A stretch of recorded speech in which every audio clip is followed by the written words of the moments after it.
சும்மா இருந்தால் எப்படி தம்பி? இப்படி சும்மா சும்மா இருந்தால் எப்படி தங்கை? இப்படி சும்மா சும்மா இருந்தால் எப்படி தம்பி? இப்படி சும்மா சும்மா இருந்தால் எப்படி தங்கை? இது கிருபையின் காலம், இயேசு வருகின்ற நேரம்.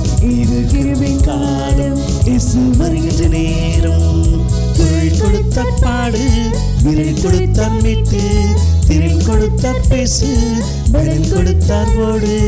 அறிவு தந்தா சிந்தி, அறியா மக்களை சந்தி. அவரை அறிவு தந்தா சிந்தி, அறியா மக்களை சந்தி. இப்படி சும்மா சும்மா இருந்தால் எப்படி தம்பி?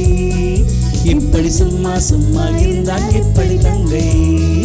இப்படி சும்மா சும்மா இருந்தால் எப்படி தம்பி? இப்படி சும்மா சும்மா இருந்தால் எப்படி தங்கை?